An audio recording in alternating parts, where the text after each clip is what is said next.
Good morning, everyone. My name is Alma Alden, and I'm with Dade Paramello Real Estate. I'm actually an immigrant myself. I came to the U.S. when I was 6 years old and started first grade. Anyway, I am just grateful and humbled to serve on the board of directors and to be able to be with you today. Thank you for coming. And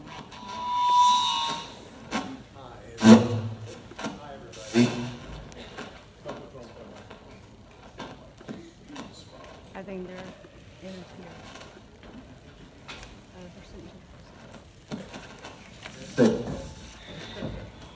So I'm Michael Carter. I'm glad to be here. I'm a new board member. I'm super proud to be one. Very appreciative to Eloy for having me join the group. I'm with Realty One Group. I'm the broker owner there. We do residential and commercial. We're a national franchise out of Las Vegas. As of yesterday, or May 1st, was our 18th birthday, so we're just new to Dallas-Fort Worth, and we're glad to be here. So I'm really appreciative to Alma. She's been like a mentor, and we're going to speak together, and she's helping me with my Spanish, which is not very good. So I didn't know the word gringo meant rookie, new to the board. Yeah, and also didn't know it was customary for the rookie, the gringo, to type up the presentation either. So I thank you for that, right? Yeah. So anyway, we'll get started. So if you want to follow along with the actual report itself, the NAHREP housing report, you can get one of your friends, scan this barcode, you'll get to the link tree, and you can actually pull it up and follow along what we'll be talking about today. so the Hispanic homeownership continues to rise. The Hispanic homeownership has experienced a steady growth over the last 8 years at 48.6%. In 2022, Latinos added a net total of 349 homeowner households, one of the largest single gains for Latinos in the last 10 years. That's really great news. Today, that totals 9.2 million Hispanic homeowner households in America. But it's important to note, that's out of 230 million, okay, in the general American population. So if you net out the Hispanics, which are around, I'd say 62 million of that, you're looking at about 221 million homes, okay, in the general population. So really Hispanics only own 4% of homes in America, and you represent 20% of the population. That is a Grand Canyon divide that's just not right on a human level, okay? So if I care about that, being non-Hispanic up here speaking to you, the hopeful part is I can promise you there are millions and millions of people like me, male and female, that want to see that changed, okay? Yeah. So for, hello, can you hear me? No. For realtors and lenders out there, this is a great statistics on the age of the Latinos, the younger Latinos that are starting to buy homes out there. So Latinos young and buying homes at a younger age. Latinos are young with a median age of 30. That's 8 years younger than the median age for the general population. Additionally, Latinos boast the highest share of home buyers under the age of 25. Higher interest, let me just give you an intro. So higher interest rates mean less purchasing power. Yeah, so in a year's time, they've essentially doubled, right? That's just not a Hispanic dynamic, that's across the board. Certainly with, and the lenders will talk about this, it was very tough to do FHA financing a year ago. It was almost impossible for our clients to do VA, which broke my heart. One veteran in particular, we had a really tough time placing in a home. And I can tell you that, that's just markets though. Markets are bull, markets are bear for a reason, okay? So that's going to change. So the bigger dynamic is the path you're on in terms of the incredible growth. That's what's to focus on, because, interest rates are Wall Street, interest rates are our economy, GDP, all of those things, unemployment. Those are things we just have to all deal with. Currently right now in Texas, in particular, everything's overvalued 30%. Everyone I talk to, all my business colleagues, we all say the same thing. It doesn't matter if it's a fix and flip or a high-rise hotel, it's 30% overvalued. And until they start chipping away, which they've been doing with interest rates, you know, stagflation is where you have a long period of hyperinflation and low economic growth. And that's staring us in the face right now. That's just a hard reality. So we could be entering a period of stagflation. We'll wait and see, but the Fed is certainly trying to get the hyperinflation down. Hopefully they will, and things will steady, and you'll see rates drop again. Next, we're going to talk about the growing share of mortgage-rated Latinos. As of 2022, there were 7.9 million mortgage-rated Latinos age 45 and under, and 2.8 million who were near mortgage ready. So Alma, this is the most staggering statistic, and I'm glad we got to do this report together. I mean, think about that. If you listen to anything that we're saying, listen to this. Okay, so what if I told you we all sold orange widgets? Okay, that was the marketplace. And then what if I told you that of all the 9.2 million of orange widgets already sold, there's over 10 million more ready to buy them. That's an amazing opportunity for not only you as a realtor, but all of you as entrepreneurs. Latinos have the highest near mortgage ready population of any racial and ethnic group. So the near mortgage ready, so if you're a realtor or a lender, you know, I think they're going to talk about that later on the panel, but what I know as a realtor myself who's been in the business for 25 years is that, you know, the first thing that we ask, have you talked to a lender? You know, to know if they're qualified or not qualified. When they're talking about are you near mortgage ready, that means you're under what would be typical in terms of a credit score and DTI and, you know, all those other factors. So that's what that means. And again, I'm not going to go into detail, but just so you can give you an idea. So in conclusion, while Latinos tend to be concentrated in large cities and in coastal markets where home prices are high, the adoption of creative strategies to combat the tight housing market, such as pooling economic resources. So for example, you have families that actually, husband and wife will be on the loan, but then they add another borrower, you know, to pooling their resources. Also relocating to more affordable areas that enable them to achieve home ownership, to make that gain. So at this point, home ownership also saw substantial gains in where? Texas and in Florida. And more recently, Latinos have demonstrated an inclination to migrate to the Midwestern states, which traditionally have been lower Latino populations. Yeah, that's a good way to conclude that part of it, Alma. I would tell you that interstate migration, if you look at that dynamic, that is always the best way to, you know, shield yourself against hyperinflated property prices, new opportunities, rather than crowding in urban areas. So now let's look at Hispanic homeownership trends. Hispanic homeownership rates continue to rise. In 2022, the Hispanic homeownership rate reached 48.6%.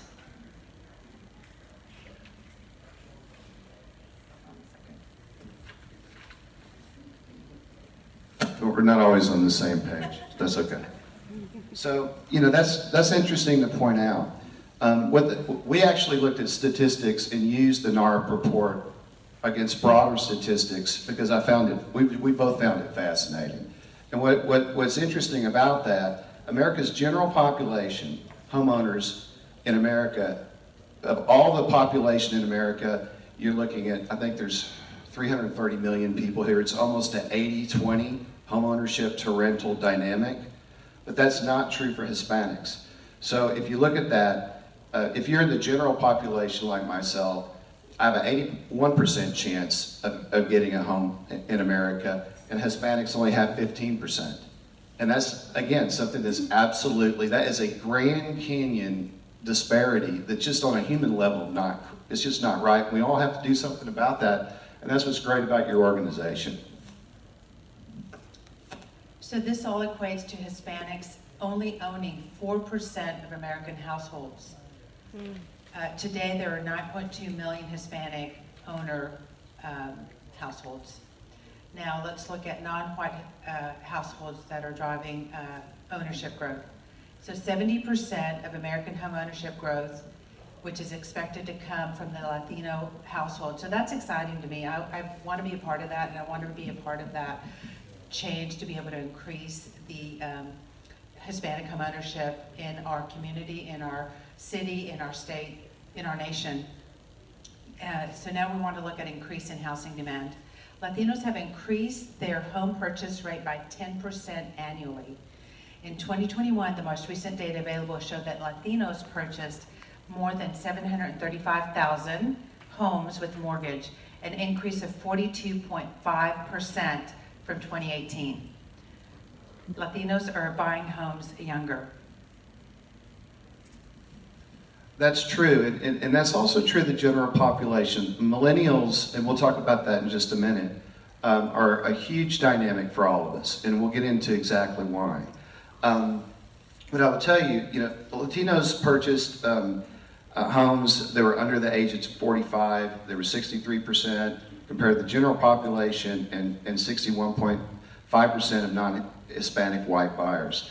The interesting thing that I learned here is Latinos continue to be the most likely to live in multi-generational homes. Let me tell you what that is for somebody who was born here and grew up here. I will tell you that that is the American core family value that's been discarded by the general population, my peers and myself. High divorce rates. Used to, grandma would live in the house, right? When she got older, you would live with your parents, whatever you had to do, right?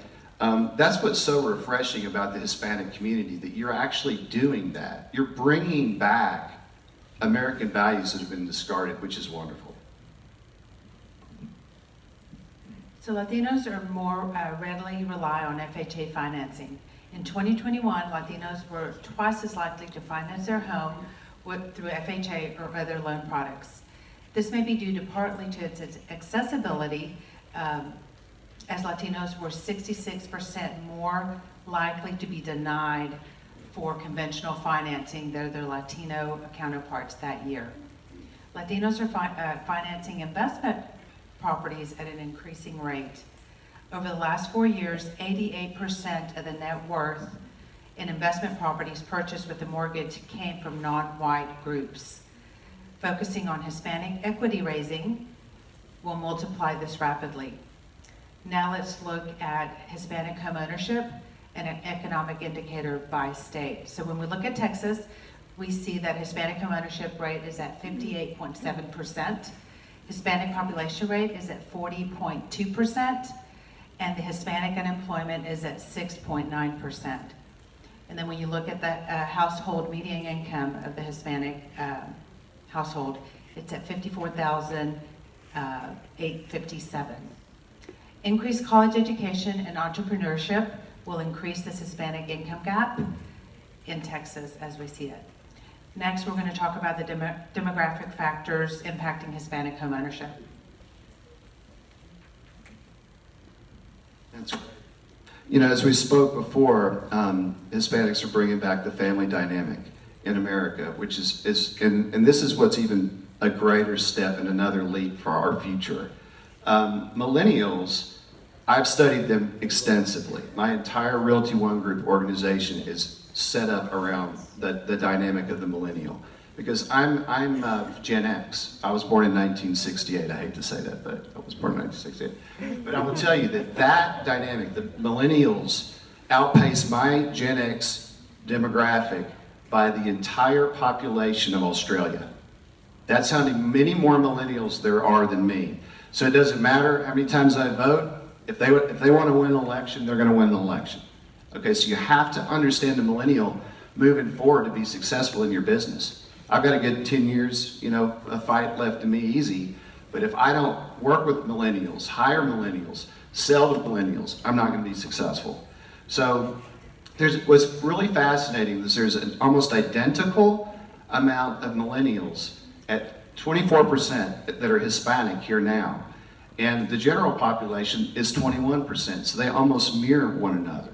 They've been the millennial itself has been the most miscast generation in the history of Wall Street, in the history of American government. Because they all thought they would live in urban apartments, they'd have laptops, and they would never have kids. Or if they did, they'd be almost 40 years old. What turns out, they all met partners, they fell in love, they're crazy about dogs, and now they want to have homes and they can't afford them, okay? So they're just humans like the rest of us. Millennials are the key to America's new diverse culture, which includes the Hispanic millennial, and that they're more open to biracial families. Talk about migration, that's what you're going to see. You're going to see African Americans, Asians, Hispanics, whites. Millennials give me hope. They give me hope that we'll finally have the America we've all been fighting about since I've been born. Excited about that. Next, we're going to talk about the income growth outpacing the overall U.S. growth. The Latino median household income has grown by 49.9% over the last 10 years, outpacing the overall income growth of 35.7% during that same period. The Latino college enrollment has more than doubled in the last 2 decades. That's exciting to see that too. That's great. The median household, it's important to note along with that, the median household among non-Hispanic white households is over 75,000. Okay, that's 24.5% more Latino households. That's a big deal. The lenders discussion, you'll sure bring that up. That's a huge deal when you're going to get a mortgage. Everybody knows that, right? That's the basics. You know, increased college that you certainly highlighted in the report with Hispanics and equity funds for Hispanic entrepreneurs. I know Gary Acosta spoke about in Houston. Those are the 2 keys right there.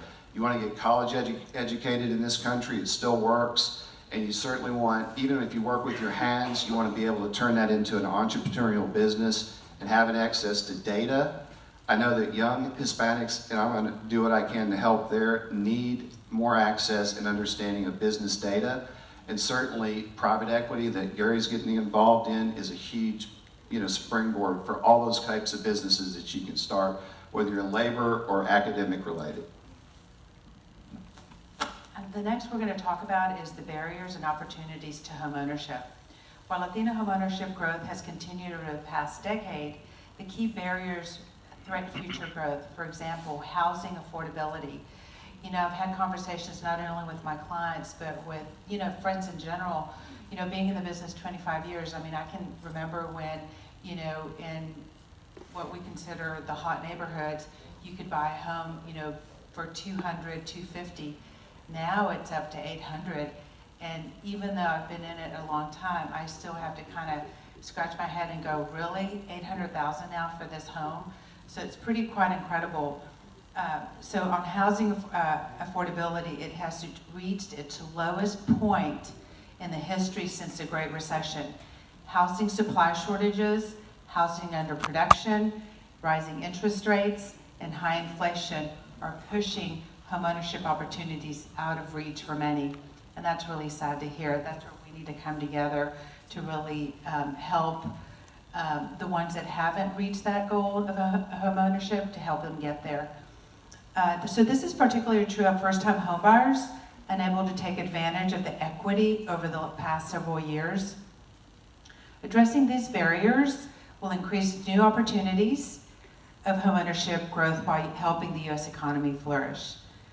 Now we're going to talk about home appreciation.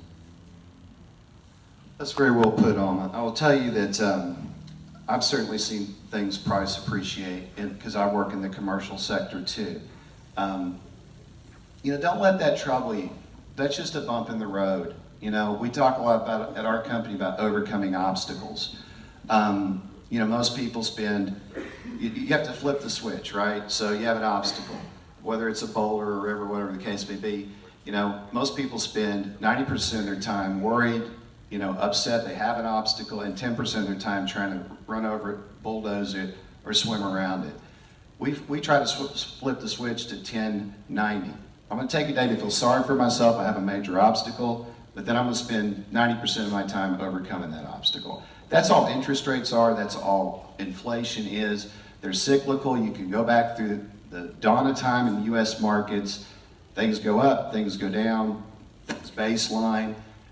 Stick to the long-term plan. Have your clients have a long-term plan. That's the key there. So I wouldn't be too worried about that. You can't really do a whole lot about interest rates, right? That's where we're at with that. Yeah, home prices have doubled. I met an old-timer shopping center developer who told me, Michael, over a cup of coffee, the first shopping center I developed, I did it on 15% interest rate in the late 80s. So don't let that bother you. It's all relative. It is, I agree. So the next thing that we're going to talk about is affordability challenges that price out the middle income families. And for me, that's really sad to see because since interest rates went up, you know, we're down 30% more buyers because of it. Anyway, so we'll just move on. But anyway, furthermore, as an analyst by the Urban Institute substantiates that 80% of properties on the market today are unaffordable. I mean, that's such a high rate. And it's unaffordable for families earning that median income household or less. This is a stark contrast to 2016 when 50% of for sale properties were considered affordable for middle income families. Some of the most affordable markets for Latino home buyers are the Midwest markets that haven't traditionally been large Latino populations on the East Coast. So now we're going to talk about fewer homes for sale, which we've all been talking about it, right? So lack of supply is a much deeper issue than the media tells you, okay? Like we said prior, the millennial was so miscast, and now they're the #1 sector age group for first-time home buyers. And they're a gigantic, just their sheer size, larger than the baby boomers. You know, that's who basically made modern America, the World War II baby boomers, right? So now you have this new group that's way larger than little brother Gen X here, right? So the way this works, it's real simple. Yes, our governments didn't plan, at the city level, they didn't have enough density in many areas, they didn't want density, and now all of a sudden all these kids want homes. And what COVID-19 did, we already had weak fundamentals. And what COVID did was make it a perfect storm. You ever seen that George Clooney movie, The Perfect Storm? That's basically what happened. Supply chain, all those things rammed down upon us because we had poor fundamentals and we didn't plan for the housing boom that the millennials were ready for. Now we're going to talk about the rising interest rates in the shifting market. So yeah, rising interest rates have slowed the home growth. They have created new barriers to affordability. Year-over-year change in monthly mortgage payments top 10 most populous Latino markets. For example, when we look at the Dallas-Fort Worth and Arlington market, we look at a year-over-year change in list price of 8.8%. Year-over-year change in monthly mortgage payment is at a 58.7%. Wow. Interest rates mean less purchasing power. According to CoreLogic, a rise in interest rates from 3 to 7% translate into a 30% loss of purchasing power. That's a lot. I'd like to get back to the lower interest rates for sure. So we're getting me award music over there, which is great. But that concludes our discussion for today. I want to thank you, Alma, for being such a great partner, even though I teased you at first. But she's lovely and wonderful. Please use her and hire her as a realtor. And we really appreciate you all listening. And I learned a heck of a lot. I know you probably did too with these numbers. These numbers are important. NAHREP has a report that's very good too. So I'd encourage you all to use this kind of data at least yearly with your business plans. Thank you all very much.